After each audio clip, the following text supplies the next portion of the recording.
Hi, Assalamualaikum. My name is Nur Faradiana and today I will explain about the introduction. On 11 March 2020, WHO has declared that COVID-19 as a global pandemic and has affected most of the economic activities all around the world. One of the most affected from the COVID-19 pandemic is the tourism sector. According to the United Nations World Tourism Organization, they stated that there is a 22% of decreasing in the international tourism globally for the first 2020. And they estimated that there will be a 60 to 80% of decreasing for the whole year. As we all know, tourism is one of the most important sector for the ASEAN countries. Nearly 47.7 million of travel and tourism jobs across the ASEAN countries are affected by this pandemic. This is because every sector of the travel and tourism industry that has been affected by the pandemic are including the airlines, transport, cruise lines, hotels, restaurants, attraction places, travel agencies, and many more. As we all know, South ASEAN is one of the most popular destinations for a tourist to travel and home to more than 30 World of Heritage sites such as Angkor Wat, Borobudur Temple, and many more. Nearly 47.7 million of travel and tourism jobs across the ASEAN countries are affected by this pandemic. This is because every sector of the travel and tourism industry that has been affected by the pandemic are including the airlines, transport, cruise lines, hotels, restaurants, attraction places, travel agencies, and many more. As we all know, South ASEAN is one of the most popular destinations for a tourist to travel and home to more than 30 World of Heritage sites such as Angkor Wat, Borobudur Temple, and many more. And because of that, many of travel agencies and flights agencies are struggling because of this pandemic. Although most of the region had lifted their travel-related activities, but on the other hand, most of the South Asian countries' boundaries are still remain closed. Malaysia's current Prime Minister Tan Sri Muhyiddin Yassin has stated that the COVID-19 pandemic has affected the country's national tourism sector with an estimated loss of 3.37 billion within the first 2 months only. And on the other hand, Thailand had lost for 5 million of tourists and resulting in a 250 million baht of total loss in their tourism sector for this year. The negative effects on the industry can be seen throughout the country, with millions of people are out of jobs in the sector of travel and hospitality. As we can see, every day, numerous of hotels are closing down due to this COVID-19. And because of that, Malaysia and Thailand had come up with one solution that can help them to restart again their tourism sector, which is by focusing more on the local travelers. As an example, as stated by the Malaysian Tourist, Arts and Culture Minister Nancy Shukri had announced that the country will focus more on the domestic tourism and indirectly will promote the country as a safe holiday destination for them, as for now they cannot travel outside of the country. With this kind of solution, not only Malaysian but also most of the ASEAN countries can restart and survive their tourism sector again. So that's all from me and I will pass to the next presenter. Thank you.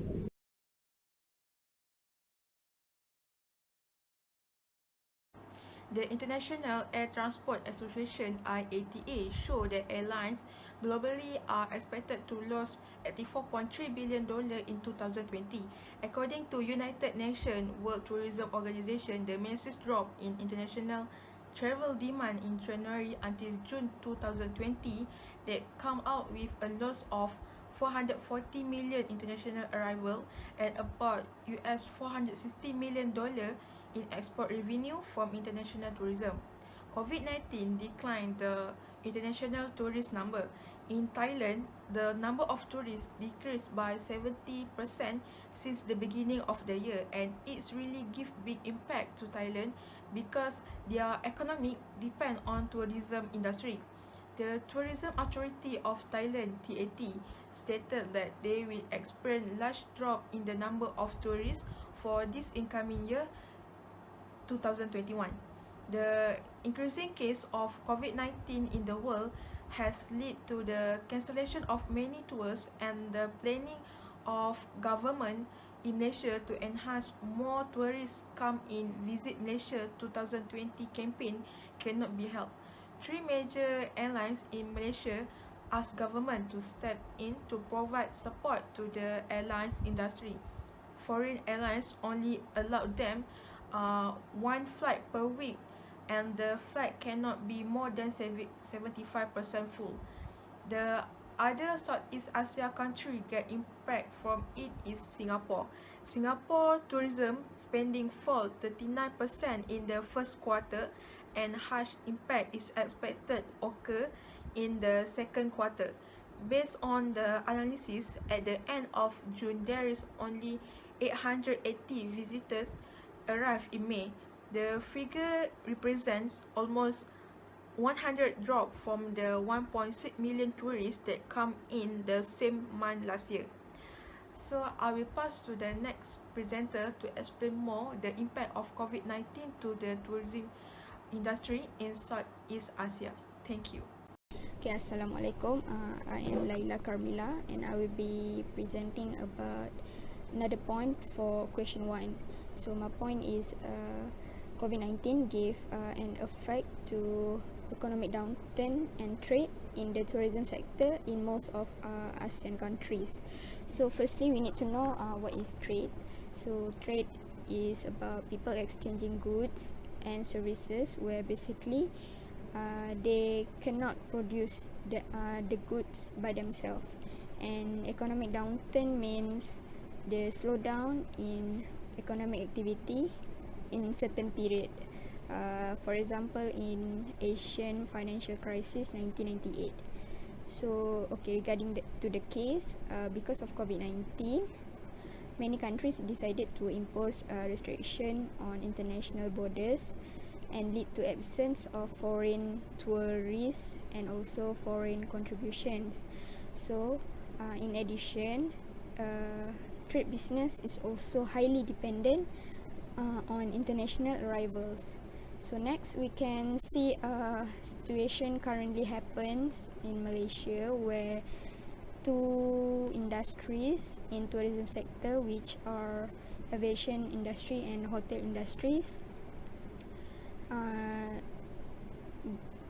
got an impact from COVID-19. So for aviation industries, they are currently in the edge of bankruptcy, and even ask government to step in to provide funding and aid for them.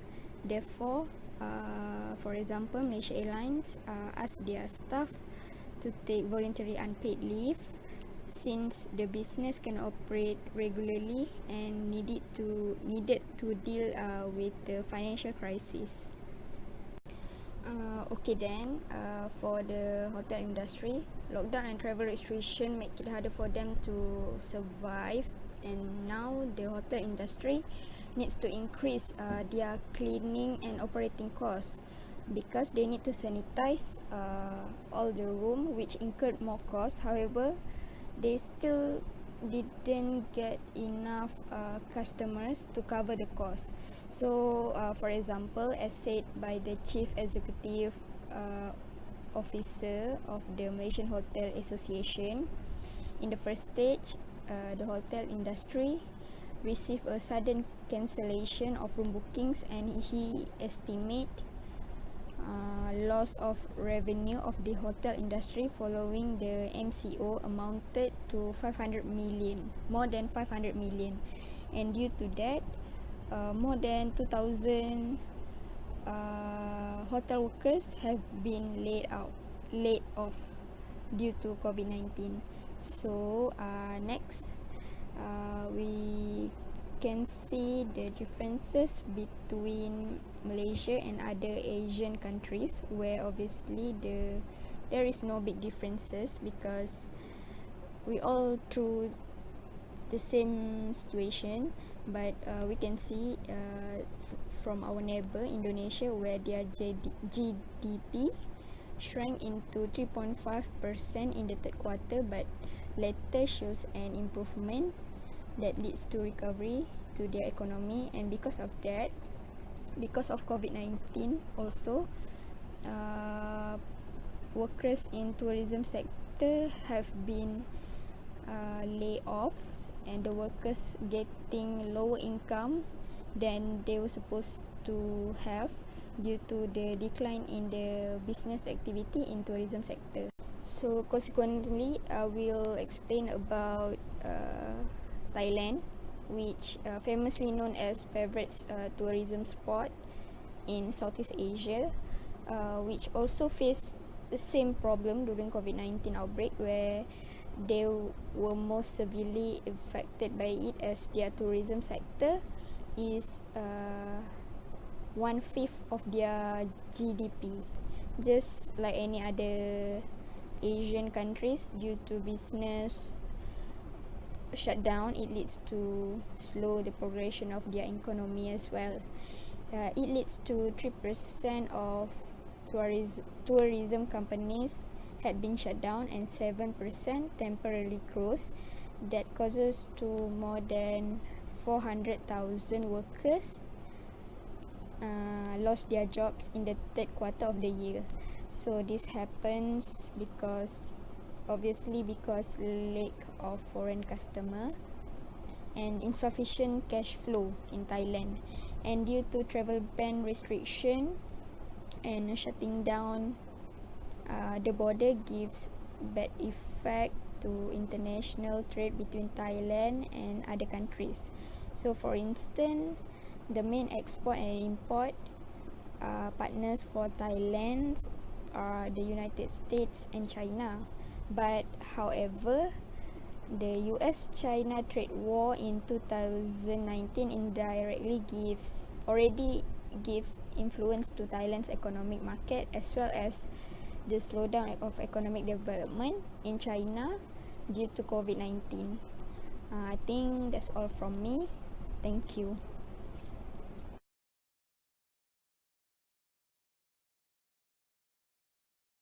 One of the global economic impact of COVID-19 pandemic is domestic demand. The government of Malaysia enforced the Movement Control Order (MCO) on 18 March 2020 because of the rapid rise in positive cases and the difficulty of tracing contacts. All Malaysians were ordered strictly to stay indoor following the introduction of the MCO. Due to lockdown and other public health initiatives, the sharp decline in domestic demand will have a major multiple impact on these economies. The Malaysian Institute of Economic Research forecast showed that Malaysia's real GDP will shrink by about 2.9% in 2020 compared to 2019 in the absence of strong economic stimulus, resulting in an estimated 2.4 million people losing their job, and of these, 67% are non-salary unskilled employment. The degree to which domestic demand will be hurt depend on how strictened and lengthy containment measures are in each country, and if, after the hard lockdown point, social distancing measures will be enforced. Domestic demand in Malaysia experienced a 3% drop in 2020, owing to main factors such as fall in consumer spending, private investment, and public investment. The domestic demand and economic impacts such as constraints and decline in household spending are influenced by many people losing jobs. Most countries are experiencing significant contraction in GDP growth in 2020. Moreover, due to social distancing, a small recovery in 2021 will remain in place, which will restrict economic activity. In that, as the economists put it so applied, lockdown will leave behind a 90% economy that is here to stay until there is a safe and widely available vaccine or cure. Furthermore, persistent uncertainty will diminish consumer and producer sentiment, while poor global demand will hold back domestic demand. In Q1 2020, aggregate investment contracted by 4.6% compared to a contraction of 0.7% in Q4 2019 for the fifth consecutive quarter, with broad-based vulnerabilities in both private and public investment caused by poor external demand. Malaysian goods and service export declined by 7.1% in Q1 2020 for the third consecutive quarter, the biggest decline since the 2009 global financial crisis. In Q1 2020, private consumption decreased to 6.7%, down to 8.1% in Q4 2019, primarily reflecting the major impact of COVID-19 and the movement control order over the previous period of retail, transport, leisure, and recreational spending and consumption of durable goods. Hi, Assalamualaikum. My name is Daya Inara Shukrina, and I will be explaining the last point for question number 2. Another global economic impact that the world experienced is capital outflow. So first of all, what is capital outflow? Capital outflow is the movement of assets out of the country. Usually, a country's asset is the sum of foreign direct investment, FDI, portfolio investments, or other investment assets. So capital outflow, is it normal or is it not? Growing outflow are sometimes expected or even welcome. This is because it indirectly indicates that there are growing inflow as well. Unfortunately, in the context of COVID-19, that is not the case.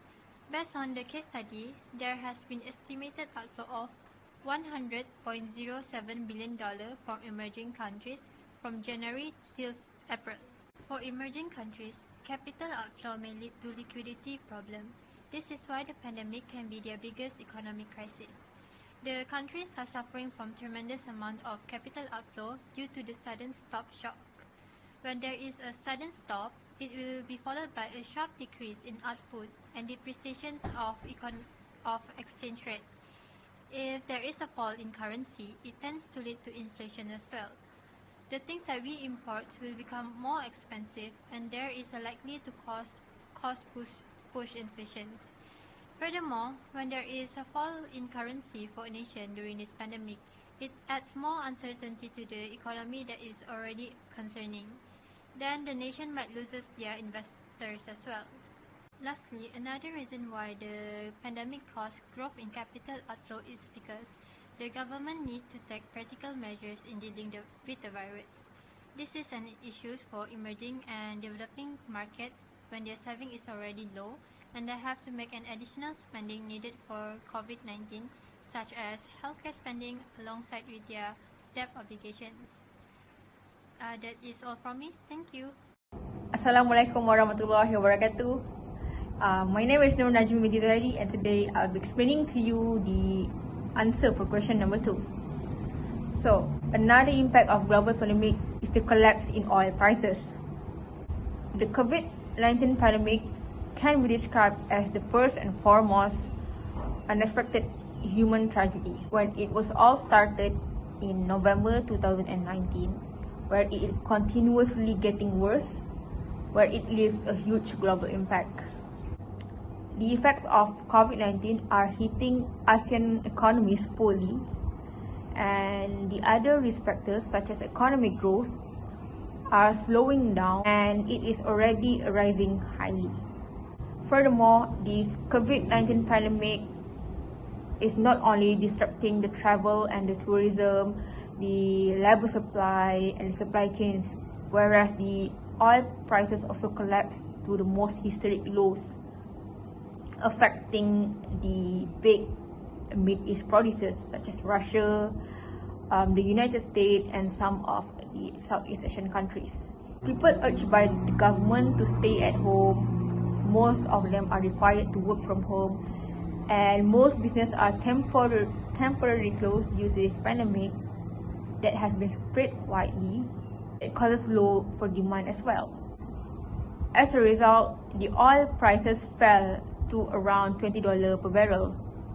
Other than that, producing and exporting oil in Southeast Asian countries such as Malaysia, Indonesia, Vietnam, Brunei, and Thailand will be going through a miserable pace because of lower revenues, since much of their state revenues rely heavily on the oil and gas projects. In Malaysia, it is calculated that around 16.5 billion ringgit in potential losses from the oil-related revenue for 2020 mainly comes from the petroleum income tax. In order to break even, Malaysia needs to sell at $70 per barrel and still could lose up to $8 billion. Malaysia is also known for net exporter of oil. It is very vulnerable if the price is shifting, where every $1 drop in the Brent crude oil, which means that the total loss would be around 300 million ringgit. So meanwhile, for Indonesia, where they are mainly known as the Southeast Asia largest oil producer, is expecting that their non-tax state revenue from the oil and gas industry to decrease up to more than $6.7 billion. So based on the ICP, which is the Indonesian crude price, it shows that the price of oil has decreased by $4.2 per barrel in September 2020 to $37.43 from $41.63 per barrel in August 2020, which is within the same year. Hence, it is also given the domino effect to the demands and the prices of the crude oil in the international market, since Indonesia is the largest oil producer and exporter in Asia. Thailand is also affected, where the price is likely to fall below $20 in the next few months from $32 per barrel in the early March, if the situation seems to keep on going to the end of the second quarter. This is considered as the lowest level in 18 years, where the price is dropped to almost $20 per barrel due to the coronavirus outbreak. While the COVID-19 pandemic runs the global economy, where it is also destroying the Vietnam economic activities as well. The state-owned energy group, which is the Petro-Vietnam, said that the collapse of oil prices from the beginning of the year had affected the revenue and their efficiency of its subsidiaries in some area and the majority areas. Last but not least, the collapse of oil prices also gives impact on Brunei.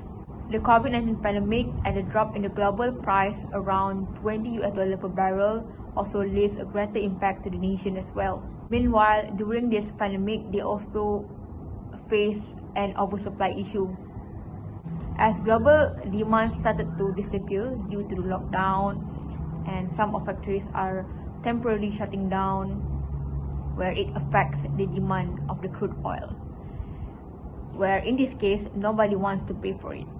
And thank you so much, and that's all from me. Beginning of this year, we have been shocked by the news of the COVID-19. Day by day, the situation becomes worse and most of the country are affected by this pandemic. Basically, most of the economic sector are affected by this pandemic, especially the tourism industry.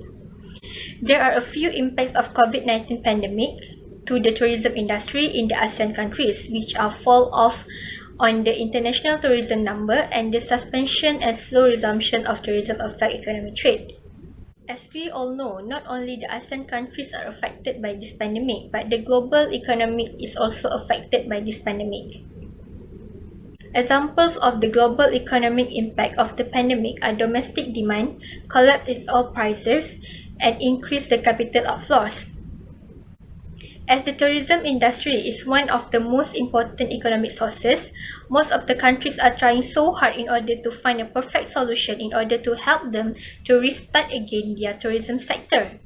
Once they find out the perfect solution for them to solve this problem, they can restart their tourism again and indirectly will help them to survive the economy back. So that's all from me. Thank you.